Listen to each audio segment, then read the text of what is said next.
Woke up this morning, I was pretty fired up. Volume's picking up a little bit. This is what you've done. This is where you can grow. I thought today he had a really good day. He's making better decisions and better throws. I'm excited about the guys that are here. I thought he spun the ball well. There's a really good vibe right now, and it's fun. It's Hoge Jahns. Back in '82, I used to be able to throw a pigskin quarter mile. Ready?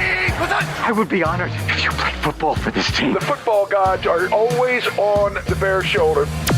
Go Bears! Boy, that escalated quickly.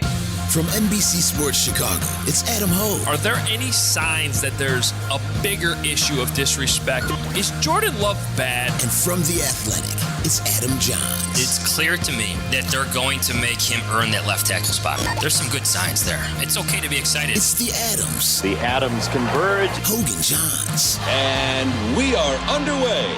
What's going on, everyone? Welcome into another off-season episode of the Hoge Jahns podcast. I'm Adam Jahns. Adam Hoge is still on paternity leave after he and his wife welcomed Olivia to their family. Be sure to wish him a special congratulations on social media. Today's special guest in Hoge Jahns is the Hall of Famer, the one and only Dan Pompei. What's going on, Dan? Hey, good to be with you, Adam. Good to talk some Bears. This time of year is always something to talk about, right? They got a quarterback. They do. Although it doesn't really matter who's at quarterback. We're going to talk about him, but Justin Fields brings a little extra, something special to it, I think. You know, the beauty of being around the Bears and covering the Bears is that there's always a quarterback to talk about, right? It's always the topic of conversation among Bears fans, it seems like. And you know, I don't know if Justin Fields becomes everything that people hope he will, if you know, the quarterback position will still be such a point of conversation with Bears fans. They will just shut up about it at some point, but we'll see. It's going to be interesting to watch the young man develop. Yeah, absolutely. Let me get through our usual stuff before we get started. Everybody knows how this goes. You can read me and Dan at theathletic.com. Follow me at Adam Jahns, Jahns. You can follow Dan at Dan Pompei, Pompei. You can read Adam Hoge at NBC Sports Chicago. Follow him at Adam Hoge, Hoge. Check out our shirts at obviousshirts.com. I'm wearing one right now. Watch us on YouTube. Hit that subscribe button, please. You can listen to us wherever you get your podcasts. Please rate and review us if you can. Also, if you're an Apple Podcast listener, please check out our bonus episodes and others from The Athletic. You can subscribe to them for $1 per month. That's where I'll answer some of your questions. We'll get to some of those today, but more questions will be answered on the Apple Podcast. Dan, that's a lot. I wanted to spend the bulk of this talking about Justin Fields, the Bears' plan for him. So just like the idea of a first-round rookie quarterback sitting, like how does that sit with you in today's NFL? You've covered the NFL, I think everybody knows, for a long time, since 1985. So the idea of sitting a rookie quarterback, like how does that sit with you? Well, I think it all depends on the rookie and the circumstances. You know, who else you have at quarterback, where your team is. There's a lot of different factors that go into that. So, you know, I think if it's best that Justin Fields sits in terms of his development and in terms of the Bears being able to be competitive in 2021, then he should sit. If it's best for his development that he plays and the Bears can win with him, then he should play without a doubt. I mean, you know, you drafted him because you want him to play, and developing him has got to be the first priority right now. There's nothing more important for the Bears, short of trying to win a Super Bowl, than developing this young man, because you know, they have put a lot of resources in him. You know, and if he is everything that they hope he is, you know, he can take them places that they haven't been in a very long time.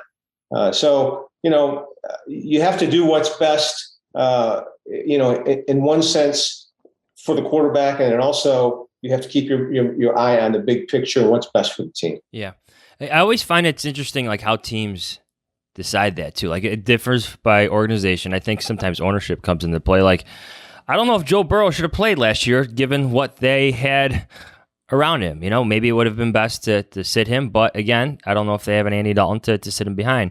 I'm starting to feel sorry for Andy Dalton in a little, in a way. I don't know if you feel the same way, Dan, but I feel like every pass, like he can't have good days at practice. He has to have great days at practice in order for fans to stop talking about Justin Fields. Like Justin Fields is going to wow you with the occasional throw, and there's going to be fans at training camp, but Andy Dalton's got to be like perfect for the calls for Justin Fields to stop. I'm starting to feel sorry for the guy.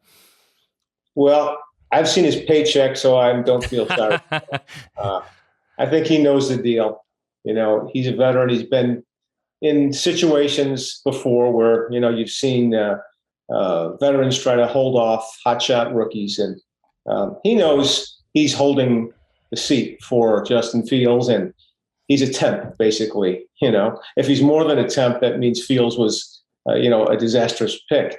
But I think, the only thing that can make Andy Dalton accepted or fans want him in there is Justin Fields struggling, really, because everybody who is a Bears fan is anxious to see this kid on the field, and they believe that he's the future, and it's going to be that way until he plays. And that's just the nature of the situation when you're dealing with a high first round draft pick, especially someone who's got the kind of pedigree this guy has, the success in college that he had. He's different from even Patrick Mahomes that way, because Mahomes didn't have the kind of college success that Justin Fields has had. So there was probably maybe a little bit more patience with him, or a little less, more wondering about him, from the standpoint of Chiefs fans and people around the NFL. Whereas with Fields, you look at what he did in the Big Ten and Ohio State, and you say, well, there's a lot there you can build on, and you've seen the success before, so why can't it happen again with the Bears? Yeah. There's less projection, I think, with Justin Fields as compared to Patrick Mahomes. Definitely Mitch Trubisky, who had that 1 year of starting in North Carolina. I think that's what makes him considerably a different prospect than Trubisky, is that everything you just laid out, all his success, all the big games he played in at college, that makes him a different prospect than Trubisky. But the Bears wanted to sit Trubisky too. Mike Glennon's a little bit different than Andy Dalton. Andy Dalton has vastly more starts, but Mitch Trubisky played as a rookie. I think Andy Dalton or Mike Glennon's failures helped bring that on, but I just, like, recent history, Dan, says that at some point this season, Justin Fields is going to take the field. All rookie quarterbacks, even Patrick Mahomes, ended up getting a start at the end of the year, and he's the outlier in this. But I'm curious, just from your perspective covering the NFL, like, when do you think that changed? Like, rookie quarterbacks didn't always play right away. They didn't always play as rookies. Like, what changed that? Who changed that? Certain teams, certain players. Where do you think that, seminal moment was? Well, Adam, I think there were always circumstances where rookie quarterbacks played. Again, it depends on where that quarterback was, what the team's situation was, who else was on the roster. You go back to 1983, the great year of the quarterback draft, and a number of those guys. Dan Marino did not start the season. He was a 25th pick in the draft. He did not start the season as the starter of the Miami Dolphins, but he came on very quickly and ended up having a great season. I think basically you have to judge it on when the quarterback looks like he's ready. And I think when he looks like he's ready, certainly the coaching staff knows, certainly the rest of the team knows. And, the fans might not know, the media might not know, but those who are with him every day, they know. The people who are in there with the meetings, people who are out there at practice. And, that's what you have to judge it by. I think you really can't look at other quarterbacks and other teams and history with this. You have to really focus in on the situation that you're in and determine what's best for that situation. How would you maybe characterize the Bears situation then? You have a new defensive coordinator. You have some aging veterans. You have an offensive line that now has two young rookies, potentially a rookie in Tevin Jenkins, the second-round pick who could start at left tackle. You have up-and-comers in Cole Kmet and David Montgomery. You have Allen Robinson on a franchise tag year. Darnell Mooney, who's coming to his own. Some bubble receivers in Anthony Miller and Javon Wims. Like, if you're looking at the situation the Bears have built for Justin Fields or any quarterback, really? Is it favorable to you or unfavorable? I think it's improved since 2017 when Mitch Trubisky was a rookie. I would agree with that. I would say, if you follow the money, which I always try to do because that usually tells the story, you would say that this is a team that is built to win now in 2021 and shortly after, because things are going to get more difficult when you go into the years following that with, some of the contract obligations they have, and they're going to have to be making some moves. I mean, the other thing is they've got this great advantage that all the teams search for now, and that you've got a low-paid quarterback, for the next few years, relatively low-paid, I should say, in Justin Fields. Because when you've got a quarterback who's making $30 million a year, it takes away resources, takes away salary cap money, takes away cash that you could give players at other positions. Right now, the Bears are giving that money and that cap space to players on defense and Allen Robinson and different players across the roster. So, this is kind of a sweet spot for the Bears. It feels, if Fields can come on quickly, that would be huge for this organization, because then they would have, a couple of years where they still have all of those defensive players or most of those defensive players, at a peak situation or near peak situation where they're being paid a lot of money. And then you've also got a young dynamic quarterback who's making plays and making a difference, hopefully. That's the dream, right? That's the plan. What all the teams that draft rookie quarterbacks want to do. And with the Bears, it's interesting too. Like, they're paying Andy Dalton and Nick Foles a lot of money as well. And next year they're off the books. It's kind of like there's two things going on here. You got this win now season with some of these players, but then next year you almost have this unique opportunity where you're going to be a team that's flush with cap space. You may have to re-sign Allen Robinson. You got to get that deal done eventually, but you're almost going into like not a short-term rebuild, but an opportunity to reload almost quickly. Robert Quinn could be off your books. Like, you could go pursue younger, better free agents, or you could continue to build through the draft, whatever you want to do, but you have options after this year, after certain contracts leave your books, and you're now flush with salary cap space. Right. Well, the thing is, you want the contracts to remain if they're producers, though. Yes. And you hope that, you've got a situation with Akeem Hicks that's very interesting, who has been one of the most valuable players on the team. He's got a little age on him, but, if he can continue to maintain his level of performance that he's been at for most of the last few years, well, then he's a guy you'd want to sign back again, and he would take up a lot of that cash and cap space that you're talking about. Robinson's another guy like that. And you've got some other young players who, if they continue to develop the way the Bears want them to, you're going to have to start talking about contract extensions too. So, these things kind of have a way of taking care of themselves, but certainly, the potential to add more through free agency or trades, or as you say, even the draft, is something that, it is always going to be helpful when you're talking about taking advantage of that young quarterback. I'm talking to Dan Pompei from The Athletic. Be sure to check him at theathletic.com. You can follow him on Twitter at Dan Pompei. Dan, the history of the Bears and drafting quarterbacks. What have you learned about the city's desire to have one, since they never had one, in terms of covering that, how these quarterbacks have maybe had their good moments and then flamed out miserably? I mean, it goes back a long time here in terms of drafting ones in the first round. How would you just encapsulate everything? The Bears have tried to get this position, right? I think there's a misconception out here that the Bears aren't trying to win and stuff like that.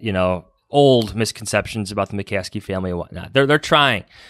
Their general managers are taking big swings and they're just missing on the quarterback position. So in terms of covering them and finding, I don't want to say similarities, but how their stories unfold, what have you taken away from it? Going all the way back to McMahon to now to Trubisky and Fields, what do you take away from all of it? Yeah, well, Adam, you and I and John Greenberg and Kevin Fishman, a lot of other people contributed to that big series we did on the Bears quarterbacks history recently. And as you say, there are many, many examples of this team trying. You go back to, the post or the end of the Sid Luckman era, when they were desperately trying to bring in quarterback. They brought in some great quarterbacks, but they didn't end up keeping them, and Johnny Lujak and Bobby Lane and George Blanda. Of course, he wasn't always playing quarterback for the Bears at the time, but they've been trying. It just hasn't always worked, And then when I started covering the Bears, of course, McMahon was a starter, but he couldn't stay healthy. So the team went out and they tried to trade for Doug Flutie. Then they drafted Jim Harbaugh. That worked to a degree, but, they had to keep trying, and the 90s came along and came Eric Kramer, who was a big free agent acquisition. And they traded for Rick Meyer, first round pick. They've done everything you can do to try. The problem is, it's hard to find the right quarterback and they're not the only team that struggled with that. I mean, that's a league-wide issue for the most part, unless you're in Wisconsin. I think it's the one place where they haven't figured out, or they've figured it out repeatedly. So, I think you need a little luck at the quarterback position, and the Bears haven't had a lot of that. So maybe this is the time that changes. Yeah, I was going to say, do you think they got some luck now with Fields at least dropping into the range to trade up? It's just part of it almost feels too good to be true. But here we are talking about the guy as the fourth quarterback taken that year because he fell out of the top 10. Maybe this is the luck Bears fans have been finally waiting for. Well, there's no question it was lucky that he was available because he wasn't supposed to be available. And, the circumstances were pretty incredible. I mean, I never foresaw something like this happening where they were able to move up to get him at the spot they were. So there's no question that was lucky. But, whether or not he ends up being the quarterback they think that he is another issue. The flip side of this is, there were 14 teams that didn't think he was the answer.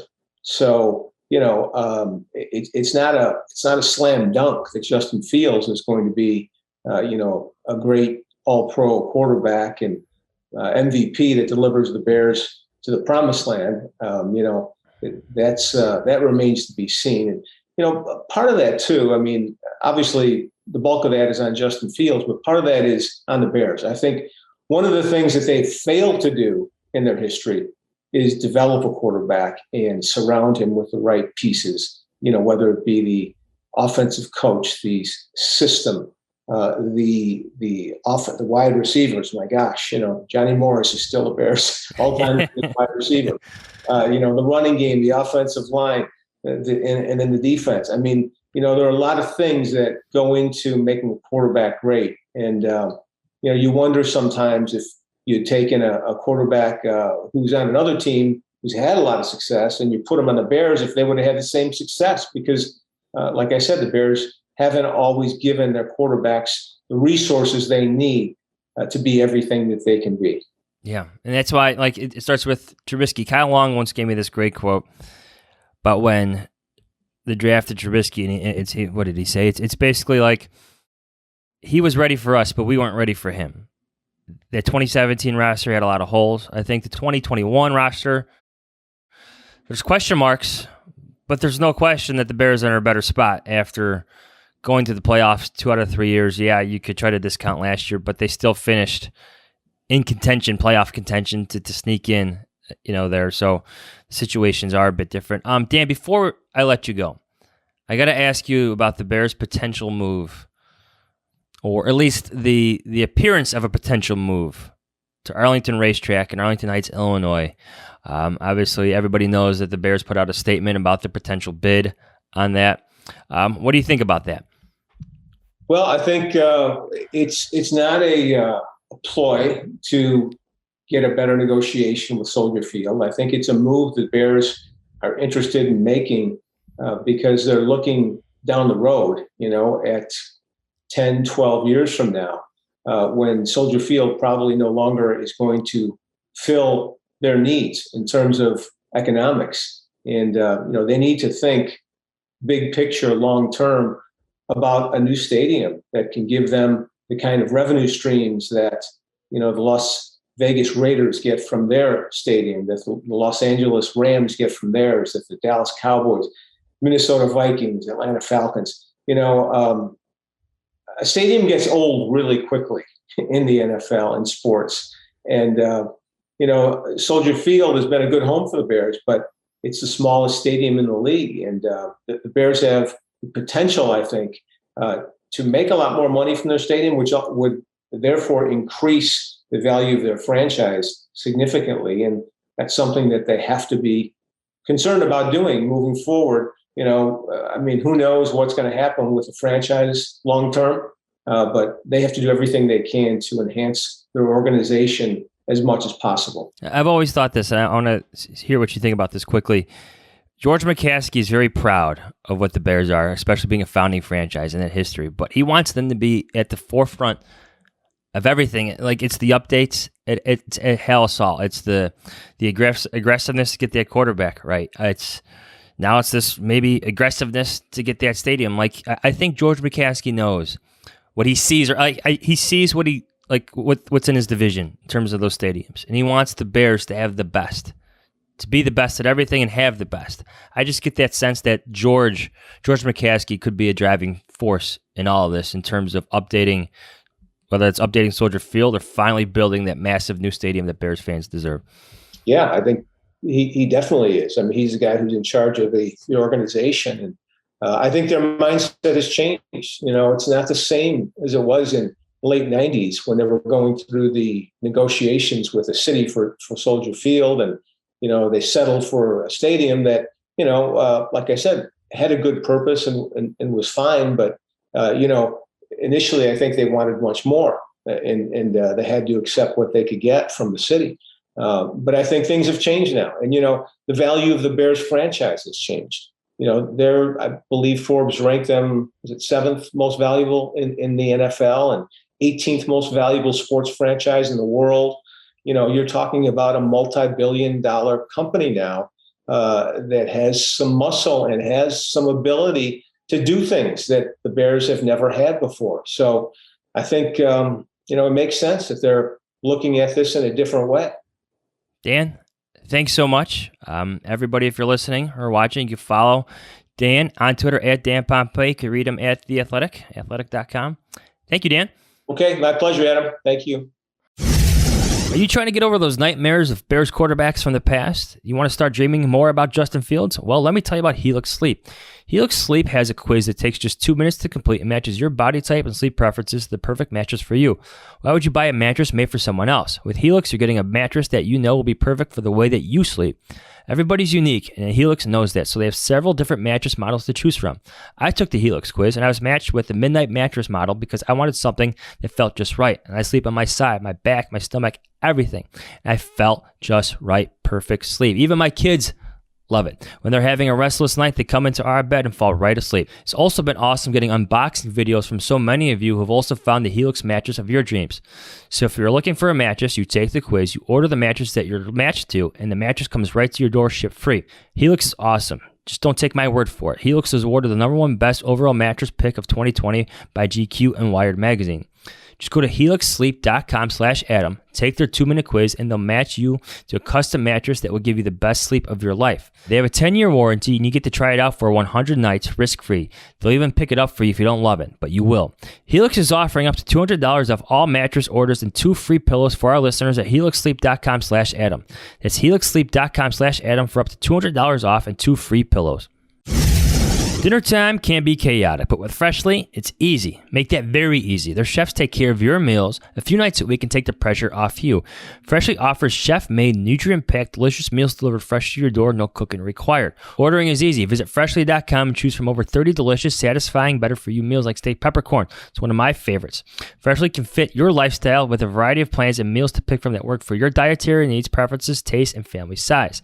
And now our listeners can try Freshly for just $16.16 per meal. deal. Your meals are always delivered fresh, never frozen, and are ready to heat and enjoy in just 3 minutes. Right now, Freshly is offering our listeners $40 off your first 2 orders when you go to freshly.com/Adam. Stop stressing about dinner. Go to freshly.com/Adam for $40 off your first 2 orders. That's freshly.com/Adam for $40 off your first 2 orders. I've been trying to cut down on carbs, sugar, unhealthy food, and realize I basically can't eat anything anymore, especially those cereals I used to eat as a kid. Well, enter Magic Spoon. Magic Spoon has 0 grams of sugar, 13 to 14 grams of protein, and only 4 net grams of carbs in each serving. There's only 140 calories a serving. It's keto-friendly, gluten-free, grain-free, soy-free, low-carb, and GMO-free. You can build your own box, too. Some of the available flavors include cocoa, fruity, frosted, peanut butter, blueberry, and cinnamon. They're all healthy and yet very delicious. So go to MagicSpoon/Adam to grab a custom bundle of cereal and try it today. And be sure to use our promo code Adam at checkout to save $5 off your order. And Magic Spoon is so confident in their product, it's backed with a 100% happiness guarantee. So if you don't like it for any reason, they'll refund your money. No questions asked. Remember, get your next delicious bowl of guilt-free cereal at MagicSpoon.com/Adam and use the code Adam to save $5 off. Thank you, Magic Spoon, for sponsoring this episode. It's time for our Q&A session. I kind of like doing this without Hoge here. It keeps the conversation going. I know everybody has a lot of questions beyond Justin Fields and beyond potential stadium moves for the Bears. So I'm here to answer what you have. So let's get to it. This is from Keith James on Twitter. Why is Jimmy Graham still a Bear and Kyle Fuller is not? I got to be honest, like, this question has come up a few times, and I get that the Bears have issues at cornerback, but Kyle Fuller had a $20 million cap hit for this season. So he was always, the possibility of him getting released or his contract getting renegotiated was always on the table. And once that contract could not be renegotiated, once a pay cut couldn't be agreed to, because let me tell you, that was discussed as well. So all things were on the table with Kyle Fuller. So once they couldn't get that salary cap number lower, there's no guaranteed money left. So it was going to be time to move on. And yes, the Bears probably need Kyle Fuller, and yes, the Bears could probably save a little bit money by releasing Jimmy Graham, but it's not much. It really isn't. And the Bears do value what Jimmy Graham brings offensively. He scored a lot of touchdowns last year. They like what he brings in terms of being a mentor for Cole Kmet. You know, eventually it's going to wear off, all those things, but they do like what Jimmy Graham brings to the offense. And the salary cap savings by releasing him isn't that significant. It just really isn't. And I think you would have to keep some of him actually on your books a little bit longer past this season. So that Kyle Fuller $20 million cap hit was just unhealthy for the Bears books. And once his contract wasn't renegotiated, it was time to move on. And you saw him sign that 1-year deal, just a 1-year deal with the Denver Broncos. All right, this is from Michael Rowland on Twitter. Does Jake Butt just have to beat out Jesper Horsted to make the 53? Jake Butt was signed after being at minicamp as a tryout player. Jake Butt was a draft pick. Let me confirm when he was drafted, actually. But the Bears do have a hole beyond, like they have Cole Kmet and Jimmy Graham, and then it's wide open. So just in terms of going back to the Jimmy Graham conversation, you sort of still need Jimmy Graham because you just can't have Cole Kmet being your only sure thing to make the roster on your roster. You need help there. You have J.P. Holtz, you have Jesper Horsted, you have some young developmental guys, but you need more there. That's why the Bears worked out some tight ends during minicamp. And you have Jake Butt, a guy who's dealt with a lot of injuries since being drafted in the 5th round by the Denver Broncos in 2017. This was a guy who was a pretty darn good tight end at the University of Michigan in college. Has battled injuries since. He looked all right. Actually played quite well during minicamp. I took note of him a couple times. That is an area of concern. Again, beyond Cole Kmet, beyond Jimmy Graham, the Bears have a wide open competition there for number 3, number 4 tight end, and I think they will keep 4. So, yes, I think Jake Butt has a chance to make the roster, and yes, I think Jesper Horsted is probably the only guy standing in his way in terms of doing so. This is from Tom Hiller on Twitter. Why is Danny Trevathan still on the roster? Let me tell you, Tom, like, Danny Trevathan looked pretty darn good in minicamp. Yeah, yes, it was only a few days, but he looked fast. He looked like the old Danny Trevathan. I'm telling you, I don't want to blow up what's going on in rookie minicamp when everybody is in shorts and helmets and there's no hitting. But some of the loudest cheers that I heard was Danny Trevathan being in perfect position on a swing pass out of the backfield or something crossing over the middle, something short crossing over the middle, and being in perfect position to light the receiver up. And everybody on the defensive sideline went crazy. He looked in good shape. He looked fast. I know there were some concerns coming out of last season. Didn't look like himself, especially in the early going. I want to say some of that might have been related to the COVID year and not having an off-season program. But Danny Trevathan, that's a proud player. That's a leader on this Bears roster, and he looked in good shape. He looked fast. Whether or not that carries over into training camp and then the preseason, the regular season, that remains to be seen. But just in terms of initial impressions at minicamp, he looked good.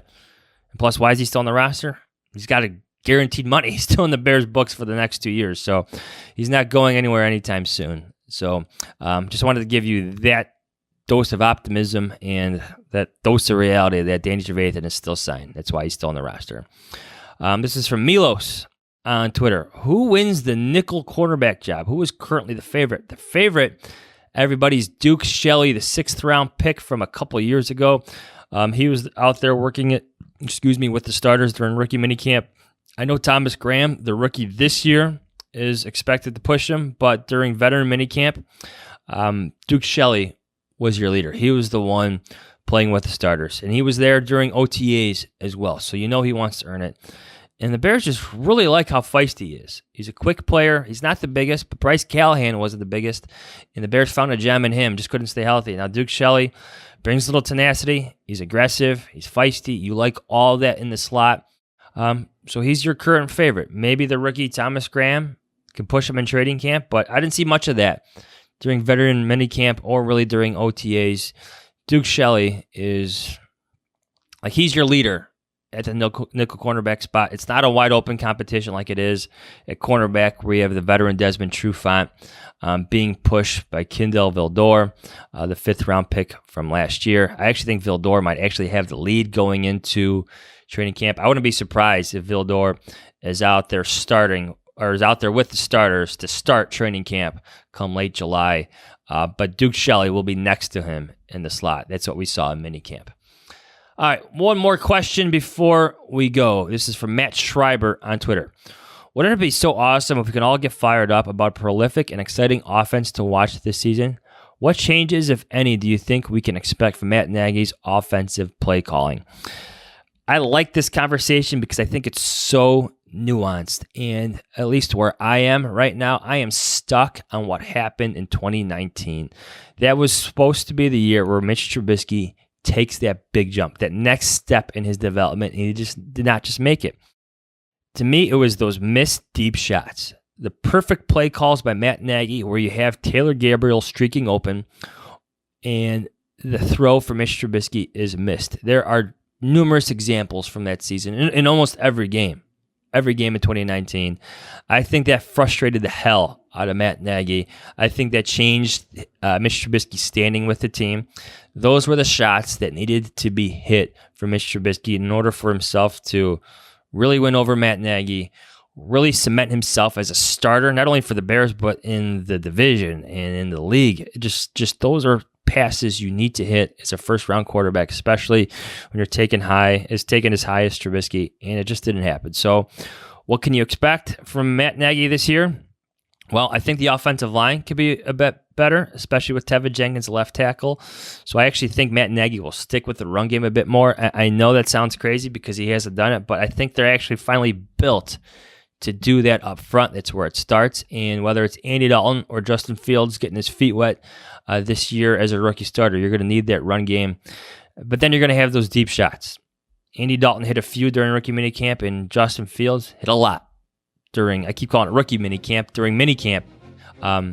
He hit a lot of those passes. And I think that's going to be the significant difference between him and Trubisky is his ability to hit those shots, those passes over 20 yards and down the field. If Matt Nagy can get that in his offense, if he can get those play calls dialed up and everything runs smoothly and the quarterback hits those plays, if Justin Fields hits those plays, your offense will be different. You can get fired up about that. It'll be more prolific, to use your word, and more exciting, to use your other word. So just watch out for that come training camp, Matt. All right. That's it. Sorry if I'm rambling here, everybody. We got one more podcast next week to wrap up the offseason. I think Jeff Joniak, the Bears play-by-play radio broadcaster, is going to join me next week to talk some Bears. But until then, read me at theathletic.com. Follow me at Adam Jahns. Thank you to Dan Pompei for joining today's podcast. You can follow him at Dan Pompei on Twitter. And reach out to Adam Hoge on Twitter as well. Send him again congratulations on the birth of his daughter, Olivia. You can follow him at Adam Hoge, H-O-G-E. You can follow, or you can read him too on NBCSportsChicago.com. Until next week, thanks for listening. We'll see you later. See ya. Go Bears.